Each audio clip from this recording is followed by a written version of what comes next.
So இந்த வீடியோவில் என்ன பார்க்க போகிறோம்னு பார்த்தீங்கன்னா, மெஷ் அனாலிசிஸ் யூஸ் பண்ணி equivalent resistance across the terminal of the supply, அப்புறம் total current supply by the source, அப்புறம் power delivery by the 5 ohm resistor அப்படின்னு என்னன்னு கேட்குறாங்க. ஸோ இது கடைசியாக அண்ணா யூனிவர்சிட்டியில் கேட்ட ஒரு கேள்வி. ஸோ அந்த சர்க்யூட் டயக்ராம் வந்து பார்த்திங்கன்னா இதுதான்.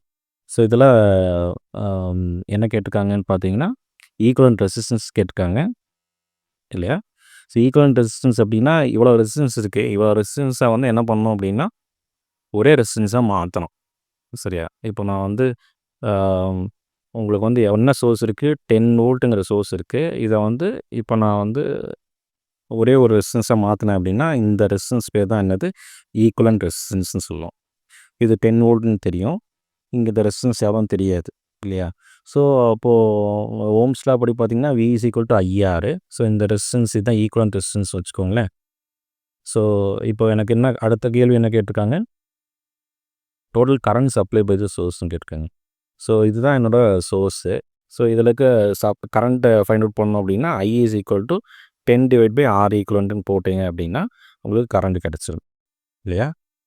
ஸோ இப்போது இந்த ஐங்கிறத நான் வந்து எப்படி எழுதலாம், இப்போது இதை வந்து நான் என்ன பண்ணேன் அப்படின்னா I1 அப்படின்னு எழுதிக்கிறேன்.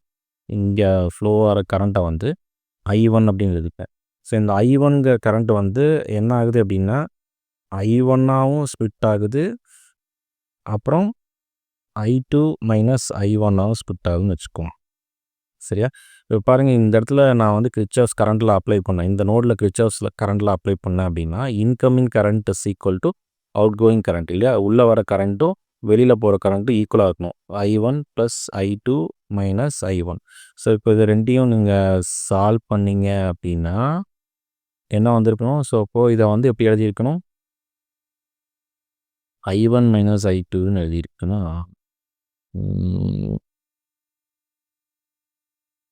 I1ங்கிற கரண்ட்டு இது I1ஆக இருந்து சேர்த்திங்கன்னா இது எப்படி எழுதலாம்,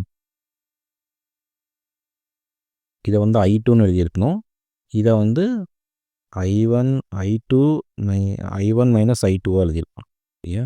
ஸோ இப்படி எழுதி பாருங்கள், இந்த கரண்ட்டை வந்து I2ன்னு எழுதுகிறேன், இந்த கரண்ட்டை வந்து I1 - I2ன்னு எழுதுகிறேன். ஸோ இப்படி எழுதுனீங்க அப்படின்னா இது ரெண்டும் கேன்சல் ஆகிருக்கும். சரியா? ஸோ அடுத்தது பாருங்கள், இது வந்து I1 - I2ங்கிற கரண்ட்டாக வருது இல்லையா? ஸோ அடுத்து என்ன பண்ண போகிறேன், ஸோ இப்போ இந்த I2ங்கிற கரண்ட் வந்து ரெண்டாக பிரியுது இல்லையா? ஸோ அப்போது இதை எப்படி எழுதலாம் அப்படின்னா இந்த கரண்ட்டை வந்து நான் I3ன்னு எழுதுகிறேன். சரி, இந்த கரண்ட் I3ன்னு எழுதுனேன் அப்படின்னா இந்த கரண்ட் என்னவாக இருக்கும், இது வந்து I2 - I3ஆக இருக்கும். சரியா? ஸோ அப்போ இந்த நோடுக்கு பாருங்கள், இந்த நோடுக்கு என்ன எழுதிக்கணும், இன்கமிங் கரண்ட் என்னது I2 that is equal to outgoing current I3 plus I2 minus I3. So இது ரெண்டையும் சால்வ் பண்ணிங்கன்னா I2 = I2ன்னு வந்து. சரியா? ஸோ அப்போது இந்த நோடுக்கு வரலாம். ஸோ இந்த நோடில் இந்த கரண்ட் வந்து I3, இந்த கரண்ட் வந்து என்னது, இந்த கரண்ட் வந்து I1 இல்லையா? ஏன்னா இங்கே இருக்க கரண்ட்டு தான் இப்படி ஸ்ப்ளிட் ஆகி எல்லாம் பண்ணி இங்கேயும் I1 தான் வரப்போகுது. ஸோ அப்போது இது என்னவாக இருக்கணும், அப்படின்னா I3 - I1ஆக இருக்கணும் இந்த கரண்ட். சரி தானே? ஸோ இந்த கரண்ட் வந்து I3 - I1ஆக இருக்கணும். ஸோ அப்போது இந்த இடம் பாருங்கள், ஸோ இந்த இடத்துல என்ன, ஸோ இப்படி இருக்குதுன்னு வச்சுக்கோங்க. சரியா? ஸோ அப்போ என்ன பண்ணுறேன் அப்படின்னா இதை தான் அவங்க எப்படி எழுதியிருக்காங்க, எப்படி வரைஞ்சிருக்காங்க அப்படின்னா இது இங்கேருந்து ஆரம்பித்து இங்கே வரைக்கும் முடிகிற கரண்ட்டை வந்து நான் எப்படி எழுதிக்கிறேன்னா I1 கரண்ட்னு எழுதுகிறேன். சரியா? அதே மாதிரி இங்கேருந்து ஆரம்பித்து இப்படி போகிற கரண்ட்டை வந்து நான் என்ன சொல்கிறேன் அப்படின்னா I2ங்கிற கரண்ட்டாக எழுதுகிறேன். சரியா? அதே மாதிரி இங்கேருந்து ஆரம்பித்து இப்படி போகிற கரண்ட்டை வந்து நான் I3ன்னு எழுதுகிறேன். ஸோ பாருங்கள், இதோட கரண்ட் டைரெக்ஷன் என்னது I3, இதோட கரண்ட் டைரெக்ஷன் என்னது I2. ஸோ இப்போது இந்த கரண்ட் டைரெக்ஷன் என்ன இருக்கும், இது ரெண்டும் ஆப்போசிட் இல்லையா? ஸோ அப்போது அதை எப்படி எழுதலாம் அப்படின்னா I2 - I3 எழுதலாம். ஸோ இங்கேயும் பாருங்கள், இந்த கரண்ட் வந்து என்னவாக இருக்கும், இதோட ஆப்போசிட். ஸோ I1 - I2ன்னு எழுதுவேன். ஸோ இது இப்படி பார்த்தீங்க அப்படின்னா இந்த கரண்ட்டுக்கு இது ஆப்போசிட், இந்த கரண்ட் இப்படி ஃப்ளோ ஆகுது, இந்த கரண்ட் இந்த மாதிரி ஃப்ளோ ஆகுது, ஆப்போசிட் டைரெக்ஷனில் ஃப்ளோ ஆகுது இல்லையா? ஸோ அப்போது இது I3 அப்படின்னு எடுத்திங்கன்னா இது I3 மைனஸ் I1 தான் இருக்குது. சரி தானே? ஸோ இப்போ இந்த ப்ராப்ளத்தை சால்வ் பண்ண போகலாம். இப்போ பவர் டெலிவரி என்ன பண்ணணும்? Power is equal to V into ஐன்னு எழுதலாம், இல்லாட்டி I² Rன்னு எழுதலாம் இல்லையா? ஸோ இங்கே இந்த 5 ஓம் ரெசிஸ்டன்ஸ் தான் சொல்லிட்டாங்க இல்லையா? ஸோ இப்போ இந்த I தான் என்னன்னு தெரியாது இல்லையா? ஐங்கிறது இங்கே என்னது? ஐங்கிறது இங்கே ஃப்ளோ கரண்ட் என்னது? I2 minus I3. சரியா? I2 minus I3. சரி, இப்போ நம்ம கண்டுபிடிக்கலாமா? அந்த மெஷ் அனாலிசிஸ் யூஸ் பண்ணி இந்த ப்ராப்ளத்தை நம்ம சால்வ் பண்ண பார்ப்போம். ஸோ இது ரொம்ப சிம்பிள் தான். எப்படி இது சால்வ் பண்ணணும்? ஃபஸ்ட்டு I1 கரண்ட்டும் பார்க்கணும். ஸோ இந்த I1 கரண்ட்டில் என்னென்ன ரெசிஸ்டன்ஸ் எல்லாம் இருக்குதுன்னு பார்க்கணும். என்னென்ன ரெசிஸ்டன்ஸ் எல்லாம் இருக்குது? 4, 3, 1. ஸோ அதை 2 ஆட் பண்ணிக்கோங்க, 7. அதை 3 ஆட் பண்ணுங்க. சரியா? இந்த இந்த I1 கரண்ட்டு இந்த வழியாக தான் போகுது. இந்த வழியாக போகும்போது என்னென்ன ரெசிஸ்டன்ஸ் எல்லாம் இருக்குதுன்னு பார்க்கணும். 4, 3, 1. ஸோ இதை ஆட் பண்ணும்போது 8ன்னு கிடைக்குது சார். 8ன்னு வருது. கரெக்ட் தானே? ஸோ இது வந்து ஃபுல்லாக ரெசிஸ்டன்ஸை பற்றி இது பண்ணுறேன். ஸோ இங்கே வந்து இது வந்து கரண்ட் இல்லையா?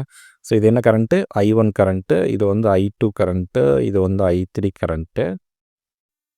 தட் இஸ் ஈக்குவல் டு என்ன வரும்? வோல்டேஜ்னு வரும். ஸோ இங்கே இருக்கிற வோல்டேஜ் என்னது? 10. சரிதானே? ஸோ இப்போது இங்கே இருக்கிற அந்த ரெசிஸ்டன்ஸ் வந்து I1ல் இருக்கிற ரெசிஸ்டன்ஸ் வந்து என்னது? 8. இதே I2க்கு போகுது அப்படின்னு பார்த்தா, ஆமாம், I2க்கு எப்படி போகும் பார்த்தீங்கன்னா, இந்த 4ங்கிறது வந்து I1 கரண்ட்டும் வருது, I2 கரண்ட்டும் வருது. பட் I2 கரண்ட் வந்து மைனஸில் வருது. அதனால் என்ன பண்ணுறேன் அப்படின்னா -4ன்னு எழுதுறேன். அதே மாதிரி இந்த I1 கரண்ட் எங்கே I3 வழியாக போகுது அப்போ தான், ஆமாம், இங்கே I3 வழியாக போகுது. ஸோ அதனால் இதை வந்து -3ன்னு எழுதுறேன். சரிதானே? அடுத்தது I2 இதுக்கு வரேன். ஸோ I2ங்கிற லூப் எது? இதுதான் I2ஓட லூப்பு. ஸோ இந்த I2ஓட லூப்பில் என்னென்ன ரெசிஸ்டன்ஸ்லாம் இருக்குது? 1, 4, 5ங்கிற ரெசிஸ்டன்ஸ் இருக்குது. ஸோ இது எல்லாத்தையும் ஆட் பண்ணிங்க அப்படின்னா 10. ஸோ அதனால் I2ஓடது சென்ட்ரலில் தான் இருக்குது. ஸோ இது வந்து I1ஓடது, இது வந்து I2ஓடது, இது I3ஓடது. சரிதானே?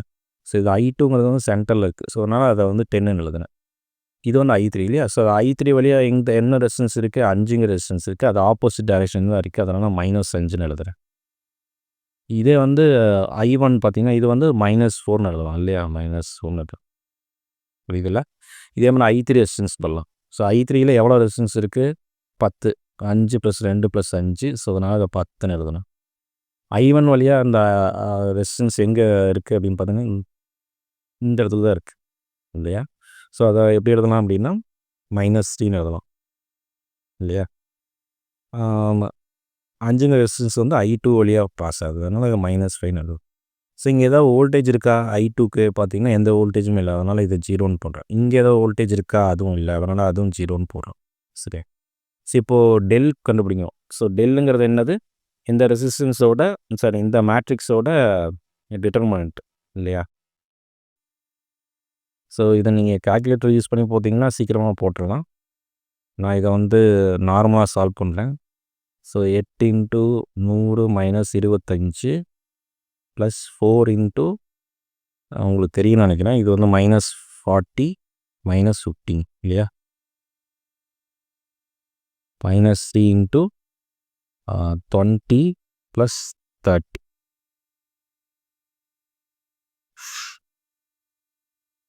ஸோ இதை சால்வ் பண்ணிங்க அப்படின்னா என்ன கிடைக்கும்? 8 × 75 - 4 × 55 கரெக்டு தானே? -3 × 50. சரியா? ஸோ இதை சால்வ் பண்ணலாம். இது எப்படி சால்வ் பண்ணுறது? 8 × 75 இஸ் 600 இல்லையா? 600 - 115 போட்டிங்கன்னா 450 இல்லையா? ஸோ 450 - 4 × 55 -230. அது போட்டிங்கன்னா ஆன்சர் வந்து 230ன்னு வருது. ஸோ இந்த டெல்லோட வேல்யூ வந்து 230 இல்லையா? ஸோ நான் இப்போ எதை ஃபைண்ட் அவுட் பண்ணணும்? I1ஓட வேல்யூ ஃபைண்ட் அவுட் பண்ணணும். சரி தானே? ஸோ இப்போ இந்த I1 வேல்யூ ஃபைண்ட் அவுட் பண்ணணும் அப்படின்னா என்ன பண்ணணும் அப்படின்னா, இதை எடுத்துகிட்டு போய் அப்படியே இந்த I1ல சப்ஸ்டியூட் பண்ணுங்க. இந்த எடுத்துகிட்டு போய் இந்த இடத்துல சப்ஸ்டியூட் பண்ணுங்க. I1ல சப்ஸ்டியூட் பண்ணுங்க. சரியா? ஸோ இப்போ இதை சப்ஸ்டியூட் பண்ணி பாருங்கள். ஸோ இதுவும் நீங்கள் வந்து என்ன பண்ணிக்கலாம்னா, ஸோ del1 ஃபைண்ட் அவுட் பண்ணோம். 10 0 0 -4 10 -5 நெக்ஸ்ட்டு -3 -5 10. ஸோ இப்போ சால்வ் பண்ணிங்கன்னா 10 × 100 - 25. ஸோ இது வந்து 750ன்னு வரும். சரி தானே? ஸோ இப்போ I1 ஃபைண்ட் அவுட் பண்ணோம் அப்படின்னா del1 divide by del. So 750 divide by 230. 750 divide by 230. So இதுதான் உங்களோட I1. So 750 divide by 275 divide by 23 அப்படின்னு போட்டிங்கன்னா உங்களோட ஆன்சர் வந்து 3.2ன்னு வருது. 3.26 ஆம்ப்ஸ். ஸோ இதே மாதிரி நீங்கள் I2 ஃபைண்ட் அவுட் பண்ணணும் அப்படின்னா del2 ஃபைண்ட் அவுட் பண்ணணும் இல்லையா?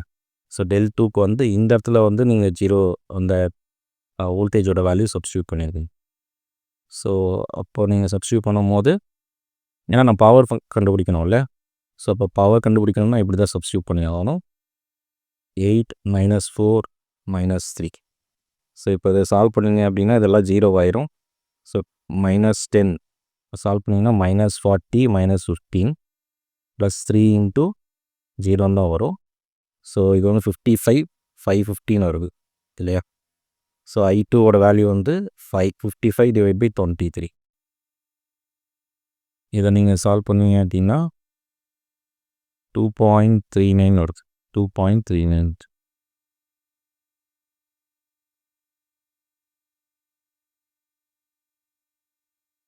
அதே மாதிரி நீங்கள் வந்து del3 ஃபைண்ட் அவுட் பண்ணீங்க இல்லையா?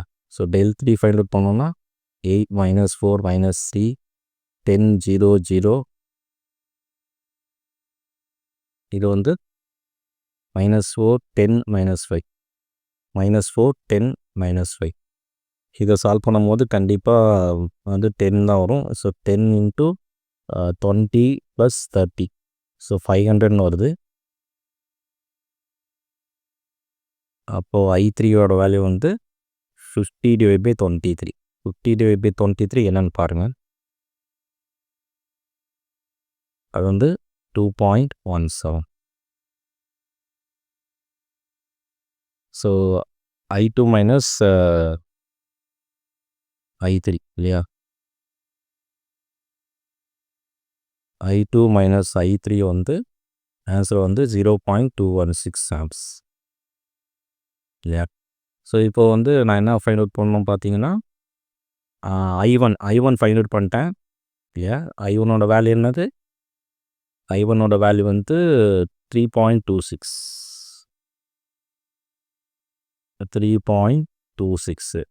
ஸோ ரெசிஸ்டன்ஸ் கண்டுபிடிக்கணும் அப்படின்னா R is equal to 10 divide by 3.26 போட்டிங்கன்னா உங்களுக்கு ஆன்சர் வந்துருப்பேன். ஸோ 10 டிவைட் பை 3.26 வந்து அப்ராக்சிமேட்லி 3.06 ஆம்ப்ஸ் ஓம். ஸோ இங்கே வந்து பவர் வந்து பார்த்திங்கன்னா I2 minus I3 the whole square into 5 இல்லையா? ஸோ இங்கே I2 minus I3 already find out பண்ணிட்டேன். என்ன இருக்குது? I2 மைனஸ் I3 வந்து 0.216 இல்லையா?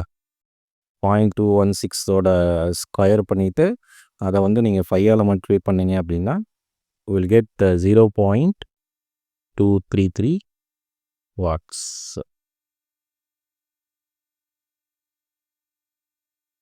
இப்படி தான் இந்த பவர்ஸ் இந்த சாஃப்ட்வேர்.